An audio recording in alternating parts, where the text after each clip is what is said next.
نکلا ہوا سرمایہ وہ تیرے اوپر خرچہ گیا. حافظ صاحب تو ایک ایسے نہیں تیار ہوا، بڑی جدوجہد کے بعد تو تیار ہوا ہے. شیخ سعدی رحمت اللہ علیہ، اب تو بوستان گلستان پڑھی نہیں جاتی مدرسوں میں، اس میں ایک شعر لکھا ہے، فرماتے ہیں، اس کا میں مختصراً ترجمہ کر دیتا ہوں کہ یہ جو گندم کی روٹی میرے اور آپ کے سامنے آتی ہے، فرمایا اس کا ایک نوالا جب حلق کے اندر ڈالو، منہ میں ڈالو، تو یاد رکھنا ناقدری ناشکری سے مت ڈالنا. تمہیں کیا پتا اس ایک نوالے کے پیچھے 100 ہاتھ استعمال ہوئے ہیں. زمین استعمال ہوئی، پانی استعمال ہوا، ہل چلا، رات نے اپنا کام دکھایا، چاند نے اپنا کام دکھایا، سورج نے اپنا کام دکھایا، اس کی کٹائی ہوئی، پکائی ہوئی، صفائی ہوئی، بوریوں میں بند، ملوں چکیوں تک یہ گیا، بازاروں میں آیا، پھر گھر میں پسا ہوا آٹا آیا، ماں بہن بیٹی نے اس کو چھاننی کی، نمک ڈالا، پانی ڈالا، خمیرہ ڈالا، آٹا گوندا، کچھ دیر کے لیے رکھ دیا، پیڑا ٹکیا بنائی، آگ جلائی، توا رکھا، اور اس کے بعد انہوں نے اس روٹی کو بنایا. بتا اے میرے بندے میری کس کس نعمت کو تو جھٹلائے گا؟ ایک نوالے کو بھی ناقدری سے مت کھانا. اور اللہ تعالیٰ فرماتے ہیں لَإِن شَكَرْتُمْ لَأَزِيدَنَّكُمْ وَلَإِن كَفَرْتُمْ إِنَّ عَذَابِي لَشَدِيدٌ. جو میری نعمتوں کو استعمال کر کے میرا شکر ادا کرے گا، میں اس نعمت میں وسعت پیدا کر دوں گا، زیادہ کر دوں گا، وافر کر دوں گا، کثرت سے اس کو عطا کر دوں گا، اور خوش بھی ہو جاؤں گا، بخشش اور مغفرت بھی کر دوں گا. اور جو میری نعمت استعمال کر کے ناشکری اور ناقدری کرے گا، تذلیل کرے گا، فرمایا کہ میں اس کو دردناک عذاب بھی دوں گا، ناراض بھی ہوں گا، اور اس نعمت کے چھن جانے کا بھی خدشہ ہے. تو یہ اللہ کی بڑی دنیا میں ساری نعمتیں ایک طرف، قرآن کی نعمت ایک طرف. تو حافظ صاحب کو کہا جائے گا حافظ صاحب ایک ایک آیت پڑھتے جاؤ اور اپنے منازل کو طے کرتے جاؤ. جہاں من الجنت والناس آخری آیت ہوگی، وہی تیرا محل، وہی تیرا ٹھکانہ ہوگا. لیکن مجھے ڈر اس بات سے بھی لگتا ہے، فضائل بھی بڑے، مناقب بھی بڑے، خدا نہ کرے اگر ہماری نالائقیوں، ناقدریوں کی وجہ سے، ناشکری کی وجہ سے یہ بچے دنیا کی بھیت چڑھ گئے، معاشرے کی غلاظت کی بھیت چڑھ گئے، تو پھر ایک آیت بڑی خطرناک بھی ہے، وَمَنْ أَعْرَضَ عَنْ ذِكْرِي فَإِنَّ لَهُ مَعِيشَةً ضَنْكًا وَنَحْشُرُهُ يَوْمَ الْقِيَامَةِ أَعْمَى قَالَ رَبِّ لِمَ حَشَرْتَنِي أَعْمَى وَقَدْ كُنْتُ بَصِيرًا. فرمایا جس نے میرے کلام کو، جس نے میرے نام کو، جس کے سینے کا انتخاب کلام اللہ سے، میری ذات پاک سے ہوا ہے، اور دنیا کے چند ٹکوں کی خاطر اس نے قرآن کو بھلا دیا، میرے نام کو بھلا دیا، فرمایا کل قیامت والے دن اندھا اٹھاؤں گا، دنیا میں معیشت تنگ کر دوں گا.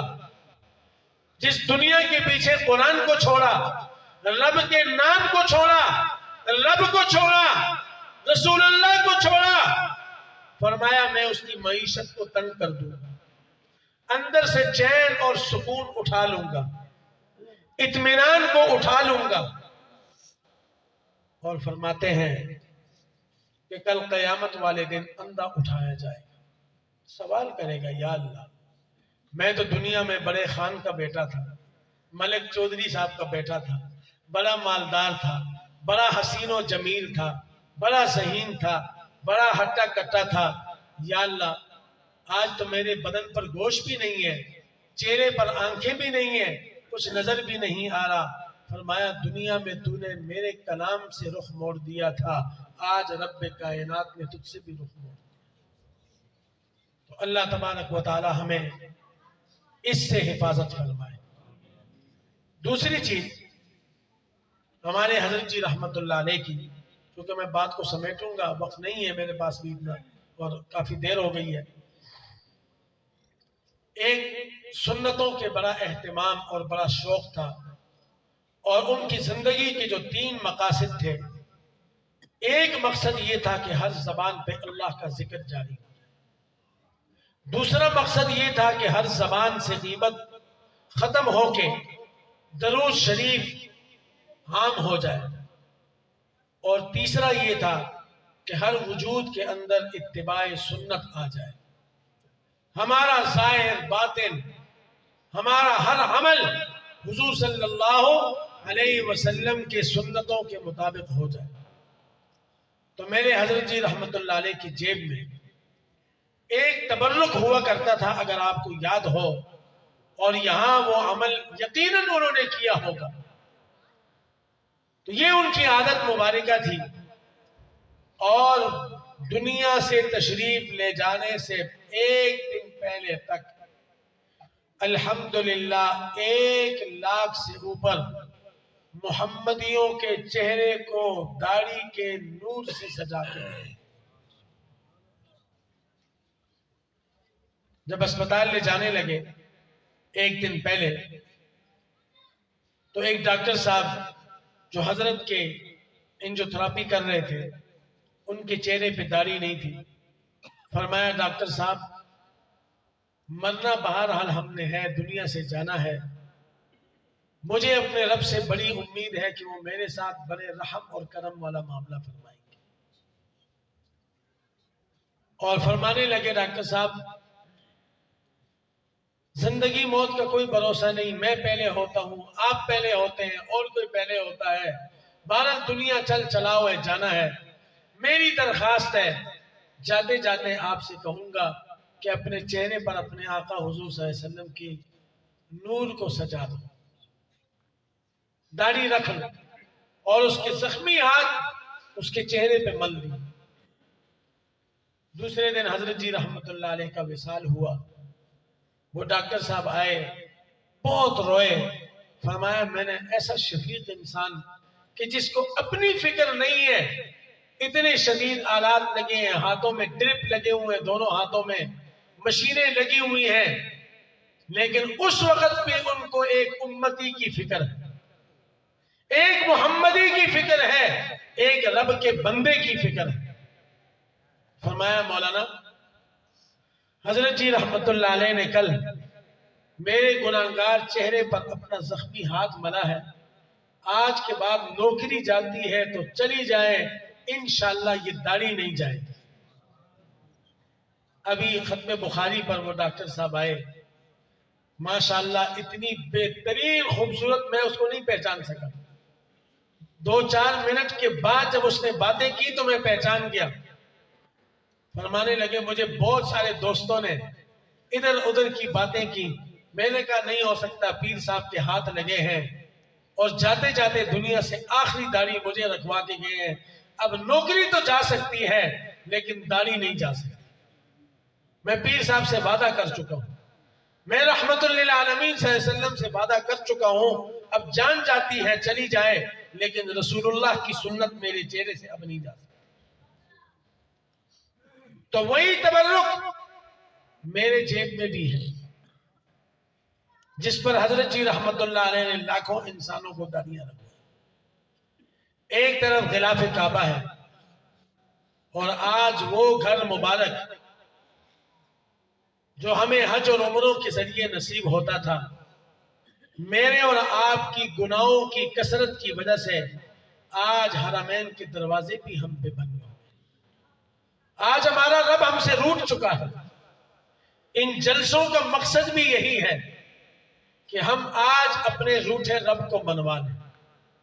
یہ قرآن کی مجلس ہے، احادیث کی مجلس ہے، علماء اور صلحاء کی مجلس ہے، تو آج کی مبارک راتوں میں اور آج کی اس مجلس میں ہم توبہ کرتے ہوئے اپنے گناہوں پر اپنے رب کو منوا لیں۔ کعبۃ اللہ تو کعبۃ اللہ، کہیں ہماری نالائقیوں، ناشکری، ناقدری کی وجہ سے میرے اور آپ کی محلے کی مسجد کی آذان بھی بند نہ ہو جائے، نماز بند نہ ہو جائے، اعمال نہ بند ہو جائے۔ خدا کے لیے اپنی زندگی کے رخ کو بدلنے کی کوشش کرو۔ تو وہ تبرک میرے پاس موجود ہے۔ ایک طرف غلاف کعبہ مبارک ہے جو ہر سال بدلتا ہے، اور دوسرا طرف جناب رسول اللہ صلی اللہ علیہ وسلم، کیسے عاشق و زبانیں بالکل زور سے کہو صلی اللہ، پھر کہو صلی اللہ، اتنے زور سے کہو کہ یہ زمین کل قیامت میں آپ کی گواہی دے دے، اتنے زور سے کہو کہ آسمان سے اللہ کی رحمتیں بارش کی طرح برسیں، اور اللہ کے بندوں اتنے زور سے کہہ دو کہ حرمین کے دروازے کھل جائیں، اتنے زور سے تو کہہ دو کہ کل قیامت والے دن آقا کی شفاعت نصیب ہو جائے،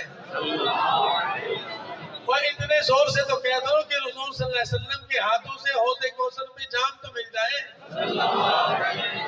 اور قیامت والے دن سایہ نہیں ہوگا، نہ درخت ہوگا، نہ کوئی یہ ٹینٹ ہوگا، وہاں ایک سایہ اللہ کے عرش مبارک کا ہوگا، ذرا زور سے کہہ دو کہ وہ سایہ تو مل جائے، کل قیامت میں حضور کا سنگ تو مل جائے، دنیا میں حضور کی غلامی اور اتباع تو مل جائے، دل کا سکون تو مل جائے، دل کی راحت تو مل جائے، اور اطمینان تو مل جائے، اللہ تو راضی ہو جائے، تمہاری بند معیشتیں کھل جائیں۔ تو جب بھی آقا کا نام آئے تو ذرا جھوم کے گلوں کو تو بتیوں سے سجاتے ہو، ربیع الاول آتا ہے سارے عاشق بن جاتے ہیں، ایک دن کے لیے محلہ بھی سجاتے ہو، دکان بھی سجاتے ہو، ناراض نہ ہونا ہے۔ میں ربیع الاول میں پروگراموں پہ جا رہا تھا، اڈیالہ روڈ سے میں گزرا تو ایک نائی کی دکان کے اوپر بھی بتیاں لگی ہے اور جھنڈی لگائی ہے، وہ بھی عشق کا دعویٰ کر رہا ہے اور نیچے رسول اللہ کی سنتوں کو ذبح کر رہا ہے، وہ بھی عشق کا دعویٰ کر رہا ہے۔ علی ہیئر کٹر، بینکوں کے اندر سارا دن سود ہو رہا ہوتا ہے، سودی لین دین، سودی کاروبار، وہ بھی عاشق بن جاتے ہیں، بتیاں لگی ہوتی ہیں۔ عاشق ہو ٹھیک ہے، بتیاں لگاؤ، دکان پہ لگاؤ، گھر پہ لگاؤ، پھول لگاؤ، سجاؤ، لیکن اے محمدیو وہ تو ایک دن کا کھیل ہے، ختم ہو جائے گا۔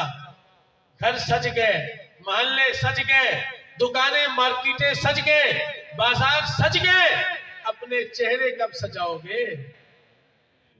اپنا وجود کب سجاؤ گے؟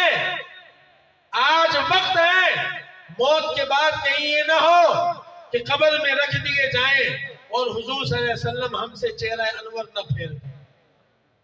آج وقت ہے۔ تو دوسری طرف حضور پاک صلی اللہ علیہ وسلم کے روزے کا غلاف مبارک کا ٹکڑا ہے جو 15 سال کے بعد بدلتا ہے۔ آج قرآن کی مجلس ہے، اللہ کی رحمتیں برس رہی ہیں، علماء بیٹھے ہیں، داڑھیوں والے نہیں، جن کی داڑھیاں چہروں پر نہیں ہیں یا کٹی ہوئی ہیں، اور وہ یہ ارادہ کریں کہ جی انشاءاللہ ہم آج کے بعد یہ وعدہ کرتے ہیں کہ ہم داڑھیاں نہیں کٹائیں گے، پوری کریں گے، میں ان کے چہروں پر وہ ملنا چاہتا ہوں، وہ کھڑے ہو کے میرے پاس آ جائیں۔ شاباش، جلدی کریں، اب پتہ چلے گا نا غلامی رسول میں موت بھی قبول ہے کہ نعرے تو سارے لگاتے ہو، لیکن آقا کی سنت کو زندہ کون کرے گا؟ مجھے وہ شہزادے چاہیے۔ شاباش، بچے نہ آئے میرے پاس، صرف وہ جو داڑھیاں کٹواتے ہیں یا داڑھیاں شیپ کرتے ہیں وہ عاشق میرے پاس آ جائیں تاکہ میں ان کے چہروں پر وہ مبارک غلاف کا ٹکڑا ملوں۔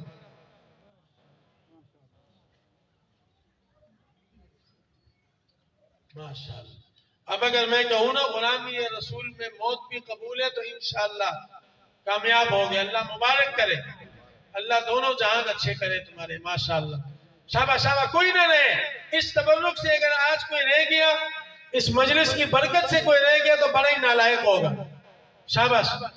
بند دروازے مدینے کے کھلیں گے. شاباش. جلدی جلدی جلدی ہمت کرو, کوئی بھی نہ رہے. آج شیطان کو مار دو, آج رسول اللہ کو روزے میں خوش کر دو. عاشقوں شاباش.